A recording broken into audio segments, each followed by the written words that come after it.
America में तब पतझड़ चल रहा था जब गूगल में काम करती हसीन खवातीनों महिलाओं ने कीबोर्ड पर टकटकाती लंबी उंगलियां रोकी और कंपनी से बगावत कर दी।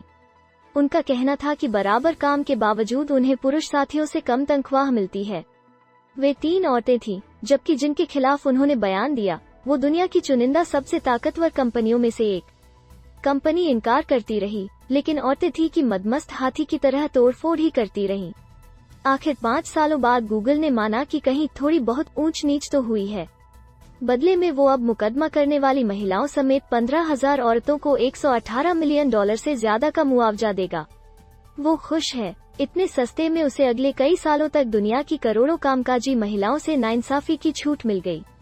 यहाँ ध्यान देने की बात यह है कि उसने मुआवजा दिया, ये वादा नहीं किया कि अब वो बराबर काम की सैलरी भी बराबर देगा। गूगल को ये चालाकी संस्कारों में मिली। 16वीं सदी बीत रही थी जब स्त्रियां काम के लिए घर से बाहर निकलने लगी। वे फुटकर काम करती, जैसे रोज सुबह ताजी ब्रेड तैयार करना, मौसमी फल चुनना, घर की सफाई या फिर संपन्न गृहिणी के कपड़े और बाल संवारना। बहुत हुआ तो उसके बच्चों को दूध पिलाना और पियानो सिखाना। ये औरतें महीने दर महीने सालों से काम करती रहीं, लेकिन छुटपुट जरूरतों के लिए भी पति का मुंह ताकती। वजह ये थी कि हर महीने के शुरू या आखिर में मिलने वाली पगार उनके शौहर को मिला करती। ये इंग्लिश कानून था जिसकी नकल झटपट गुलाम देशों ने भी कर डाली। तो इस तरह से दुनिया भर में लाखों ऐसी औरतें हो गईं जो बिना पैसों के काम करती। असल में वे तब पति की प्रॉपर्टी हुआ करती थीं, ठीक वैसे ही जैसे जमीन का कोई टुकड़ा या घोड़े बकरियां। इन सब का एक ही काम था, मर्द को और अमीर और खुशहाल बनाना। बीवियां भी इसी श्रेणी में आती। तो जैसे भेड़ बकरी अपनी खुद की प्रॉपर्टी नहीं बना सकते, वैसे ही स्त्रियों के पास भी प्रॉपर्टी का कोई सवाल ही नहीं आता था, फिर चाहे वो घर बैठे या उम्र भर काम करें। स्त्रियां वैसे भी सेकेंडरी अना होती हैं, यानी वो जो अपने पार्टनर की तुलना में चुटुर पुटुर पैसे कमाएं। ये हम नहीं, सर्च इंजन कहते हैं। गूगल पर ये शब्द डालते ही धपाधप कई आर्टिकल खुलते चले जाते हैं जहां नर्म गर्म लहजे में औरतों की बात हो रही है। वे टाइम पास के लिए काम करती हैं, अपने पैसों से इत्र फुलेल खरीदती हैं, कपड़े चुनती हैं और मौके बेमौके यार परिवार के लिए तोहफे ला देती हैं। इतने में ही उनकी तनख्वाह गर्म तवे पर 2-4 बूंदों की तरह गिरकर छन से गायब हो जाती है। 2-4 साल पहले की बात है जब मेरे एक पुरुष कलीग ने बातों बातों में कहा, तुम लड़कियों को नौकरी की क्या जरूरत, चाहे जब काम छोड़कर दुनिया घूम सकती हो। वो मॉडर्न था, पढ़ा लिखा, बाहर घूमकर लौटा, प्यार और लिव इन के बाद शादी की थी, मौज में आने पर ओपन रिलेशनशिप जैसी चर्चाएं भी करता, लेकिन कमाऊ औरतों को लेकर उसकी सोच बोतल में बंद सोडा जैसी थी, ढक्कन खोलते ही उफन कर गिरती हुई। साल 2018 में वर्ल्ड इकोनॉमिक फोरम की जेंडर गैप रिपोर्ट आई थी। कुल 149 देशों में हुई इस स्टडी में भारत 108वें स्थान पर रहा। यानी हमारे यहाँ बिल्कुल एक जैसे काम पर भी मर्द को ज्यादा, औरत को कम पैसे मिलते हैं।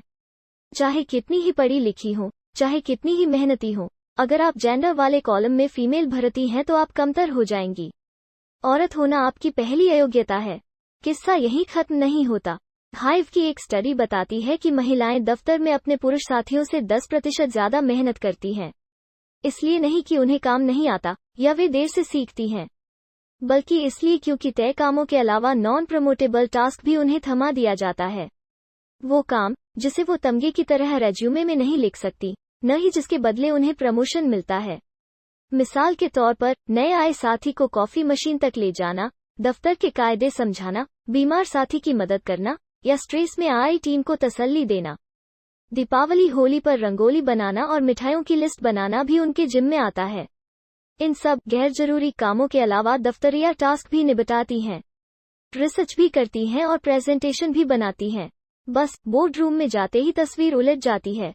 वे कुर्सी पर चुपचाप बैठी उसी प्रेजेंटेशन को किसी ऐसे मर्द को प्रेजेंट करता पाती हैं जो पूरे वक्त मियां लापता बना रहा।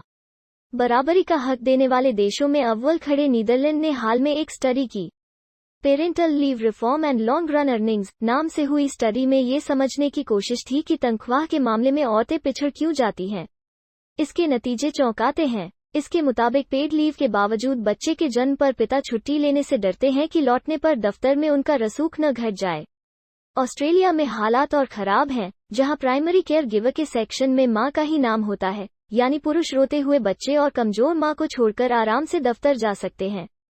ये हाल कमोबेश हर पेशे और जमीन के हर हिस्से में है। वर्ल्ड इकोनॉमिक फोरम के मुताबिक साल 2277 वो वक्त है जब औरत मर्द समान काम पर समान वेतन पाएंगे। 250 साल से भी ज्यादा, वो भी तब जब दुनिया में कोई दूसरा कोरोना न आए या कोई जंग न छिड़े।